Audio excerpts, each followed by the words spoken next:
ये complex cube root of unity omega not equal to 1, ठीक। P be N by N matrix with P I J equal to omega I plus J and P square not equal to zero, ठीक। Then N equal to, आपसे N की value पूछी गई है।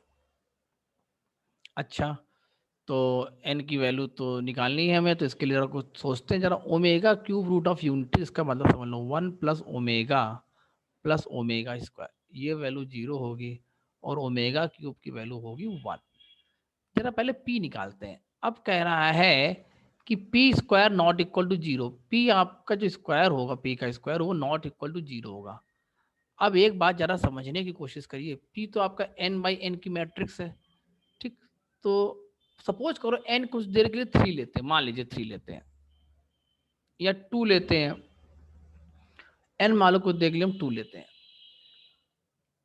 अब 1 तो N की वैल्यू 1 लेने का मतलब तो बनता नहीं है, ठीक है ना। तो पी उस केस में क्या आएगा, omega square omega cube omega cube omega power 4, मतलब ये पी आपका बन जाएगा ओमेगा स्क्वायर 1 1 एंड आपका ये ओमेगा।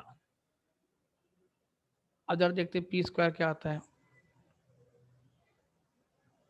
Omega square 1 1 omega. देखिए ऐसे क्वेश्चंस को इंडक्शन मेथड से ही किया जाता है, मिस एन की एक दो वैल्यूज में निकालते हैं, फिर एक ऑब्जर्वेशन करते हैं, उसके आधार पे हम अपने रिजल्ट को जनरलाइज कर देते हैं, ठीक है ना। रो का मल्टीप्लिकेशन कॉलम से, तो ये आपका बनेगा omega 4 + 1 omega square plus omega, this one is omega square plus omega and 1 + omega. तो आप देखिए पी स्क्वायर आपका नॉन जीरो आ गया, omega +1 omega square plus omega -1, ये -1 और आपका 1 + ओमेगा। देखिए ये आपकी मैट्रिक्स कैसी आ गई, नॉन जीरो आ गई, ठीक। अगर आपने एन को 2 लिया, ठीक, जरा एन को 3 लेते हैं, तो उस केस में कि पी क्या आएगा, पी आ जाएगा omega square omega cube omega 4 omega cube omega power 4 omega power 4 omega power 5 omega power 5 omega power 6, ये आपका बनेगा। अब जरा इस केस में आप पी स्क्वायर निकालिए, जरा इसको थोड़ा सिंप्लीफाई कर देते हैं, ठीक है ना। Omega square omega cube 1 omega power 4 omega 1 omega omega omega square 1। मेरे ख्याल से ये आपको समझ में आ रहा होगा, क्योंकि ओमेगा क्यूब आपका 1 होता है। तो देखते हैं पी स्क्वायर क्या आता है, omega square 1 omega 1 omega omega square omega square 1, इसमें आप मल्टीप्लाई करिए omega square 1 omega omega square and omega square 1। रो का मल्टीप्लिकेशन आप करिए कॉलम से, तो ये आपका बन जाएगा omega power 4 +1 + omega square, next omega square +omega cube, next omega cube +omega square +omega. आप ध्यान से देखिए तीनों टर्म जीरो लिखे हुए हैं, क्योंकि ओमेगा पावर 4 आपका ओमेगा होता है। तो ये देखिए 1 + ओमेगा + ओमेगा स्क्वायर, ये 1 + omega + omega square 1 + omega + omega square.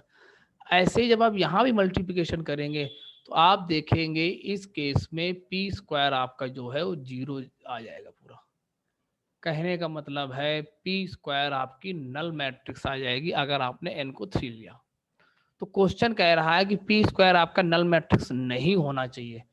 तो अगर बात करें हम अपने क्वेश्चन की, तो एन की वैल्यू 3 नहीं होनी चाहिए, लेकिन 3 तो इसमें ऑप्शन में ही नहीं आता, बहुत बड़े बड़े टर्म लिखे हुए हैं, ठीक। ठीक है ना। तो जरा थोड़ा सा और ऑब्जर्वेशन करते हैं हम, आपको ये केवल हम आपको समझाने के लिए बता रहे हैं, ठीक है ना। अगर हम पी को सपोज करो 10 × 10 लिखते या 9 × 9 लिखते, तो क्या बनता,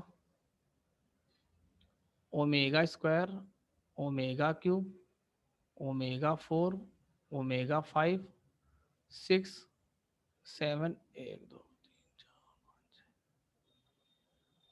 4 5 6 7 8 9 ऐसे बनता है। यहाँ देखिए क्यूब 4 5 6 7 8 9।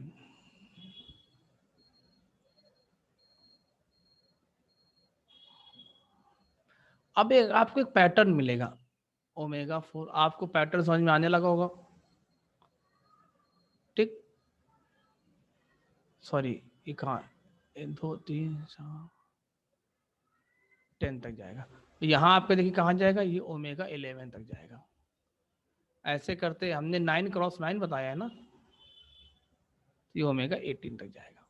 ठीक, अब हम यहीं से पी स्क्वायर निकाल देते हैं। जरा पी स्क्वायर निकालिए तो क्या करेंगे, आप इसी मैट्रिक्स का मल्टीप्लाई करेंगे। ध्यान देना जरा, ओमेगा स्क्वायर क्यूब 4 5 6 7 8 एंड 9। ठीक, एक ही में अपना काम चल जाएगा, बाकी आप लिखते रहिएगा अपनी प्रैक्टिस के लिए। ठीक, रो का मल्टीप्लिकेशन जरा कॉलम से करो। पहला मल्टीप्लिकेशन करने जा रहे हैं हम, ध्यान देना जरा। पहली रो का मल्टीप्लिकेशन हम उसके कॉलम से कर रहे हैं। तो पहला बनेगा ओमेगा 4 ओमेगा की power 6 omega power 8 omega power 10 omega power 12 omega power 14 omega power 16 omega power 18 omega power 20। ठीक, ओमेगा 4 क्या होता है, ओमेगा होता है, ध्यान देना। ओमेगा 6 क्या होता है, 1 होता है। ओमेगा पावर 8 क्या होता है, ओमेगा स्क्वायर होता है। देखिए ये ट्रिपलेट आपका 0 बन गया। नेक्स्ट देखिए ओमेगा 10 क्या होता है, omega omega 12 1 omega 14 omega square. देखिए फिर से ट्रिपलेट 0 बन गया। कुछ बात समझ में आ रही कि नहीं आ रही है? 1 2 3 4 5 6 7 8 9। ठीक, नेक्स्ट यहाँ देखिए ओमेगा 16 क्या होता है, ओमेगा 18 क्या होता है, 1 20 क्या होता है, ओमेगा स्क्वायर। ये फिर से ट्रिपलेट 0 बन गया। कहने का मतलब है बेटा 3 3 के जो आपके आप लोग 3 3 के उसमें ट्रिपलेट में, तो वैल्यू क्या बनती चली जाएगी, 0 बनती जाएगी। मीन्स अगर यहाँ बेटा 3 3 का कॉम्बिनेशन बनने लगा तो वैल्यू आपकी हमेशा कैसी बननी, 0 बननी है। और क्वेश्चन कह रहा है कि पी स्क्वायर आपका 0 नहीं होना है, तो किसी भी कीमत में n को 3 का मल्टीपल नहीं होना पड़ेगा। ठीक है, n देखो 3 का मल्टीपल इसमें है, बाकी n 3 का मल्टीपल किसी में भी नहीं है, तो ये 3 ऑप्शन आपके सही हो जाएंगे। ये आपका गलत जाएगा कि अगर पी स्क्वायर को 0 चाहिए है तो n आपका 3 का मल्टीपल होना चाहिए, अदरवाइज n 3 का मल्टीपल नहीं होना चाहिए।